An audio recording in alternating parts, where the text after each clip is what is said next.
Forgive me. When I saw you awaken, I could not... It was such a relief. We feared you might never wake up. Now, Astinian. If Master Alphino thought any less of you, you would still be Nidhogg's plaything. Or dead. Aye, 'twas but a jest. I thank you, Alphino. And you too, Warrior of Light. Quite how you managed to persuade Heavensward to aid in his brood brother's downfall I cannot imagine. But full glad am I that you did. Yet again, you have achieved the impossible.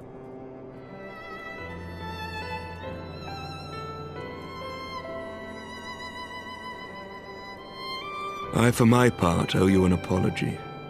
When last we met, I did willingly loose an arrow at your heart. Can you forgive me?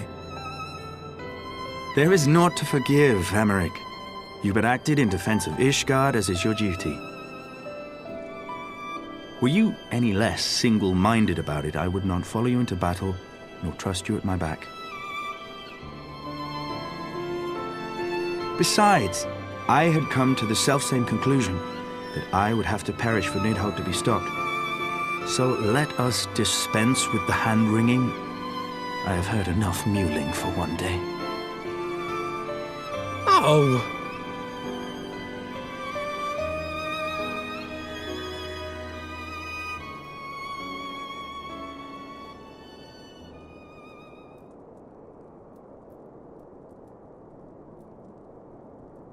The tendrils of Nidhogg's foul presence bound up every fiber of my being, usurping my senses, but I yet retained some trace of awareness.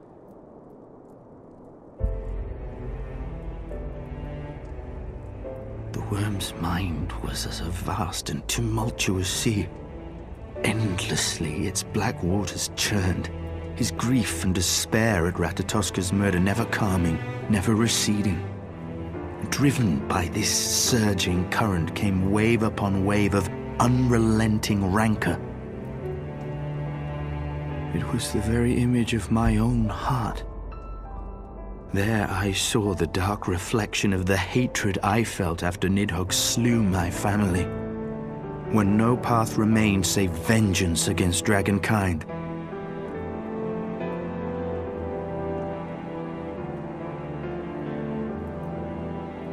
Neither one of us had a choice. But I was blessed with something Nidhogg was not. Comrades and teachers to console and admonish me.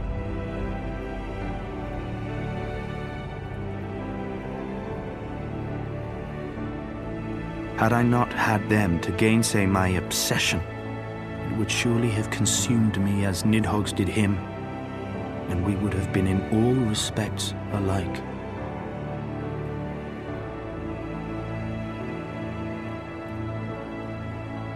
Though his shade is banished, his spirit scattered upon the sea of clouds, I feel no joy at his passing.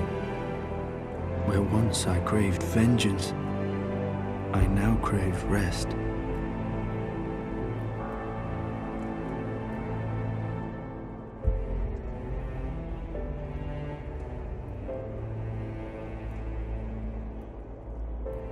Lord Commander, my hunt is at an end. I would lay down the mantle of Azure Dragoon. My friend.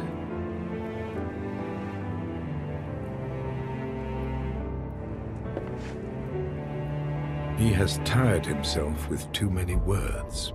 I doubt not that he will make a full recovery, but he must be allowed some few days of quiet.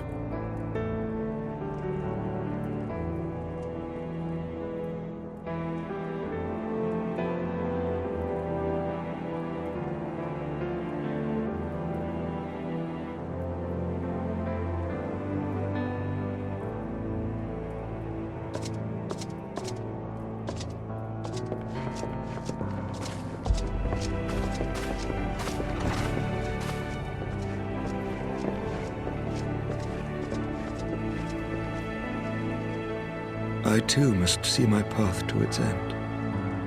Sleep well, my friend.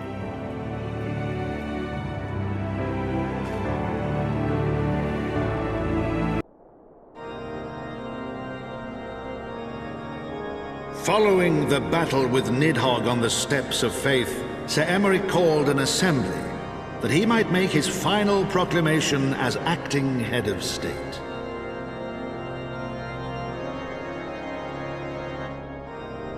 'Twas there, with one decree, that the 1,000-year rule of the archbishops was ended, paving the way for a new republic. The governance of Ishgard would now be placed in the hands of high and lowborn alike, their ranks represented by the newly founded House of Lords and House of Commons. Church was separated from state. The foundation for change had been carefully laid, and the reforms proposed by Ishgard's new government passed into law without incident. His duty done, Emeric de Burrell gladly stepped down from the Archbishop's dais, only to be raised unto the highest seat in the House of Lords. Though he strove at first to refuse this honor, the unexpectedly strident voice of the Count de Durandare left him little choice but to accept.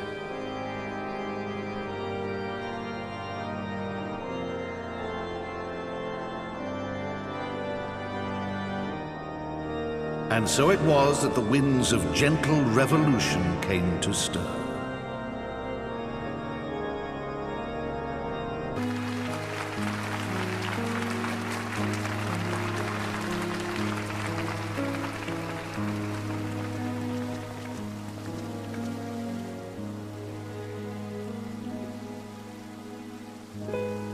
Prominent among the many honored guests at Sir Emeric's investiture were the ambassadors of Dragonkind, a fitting symbol of Ishgard's newfound peace.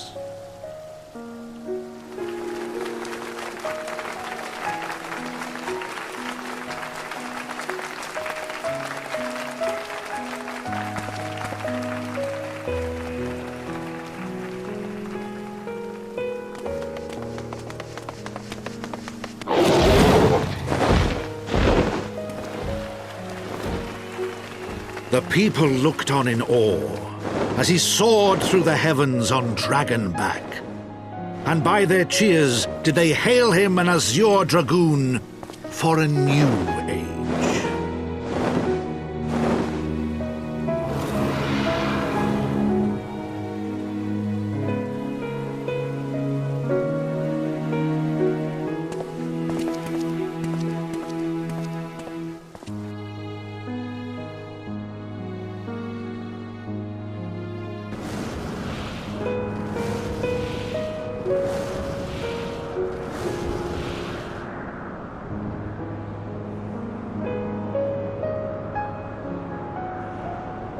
Thus were the notes of the dragon song rewritten, the din of war giving way to a rising litany of peace and hope.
To think the Moogles would prove such harsh taskmasters.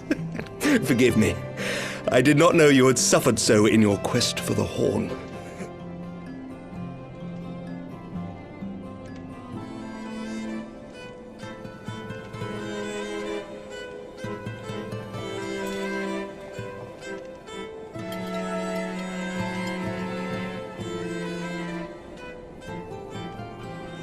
I must say, your spirited accounts always come as a welcome change from the arid reports which fill my days.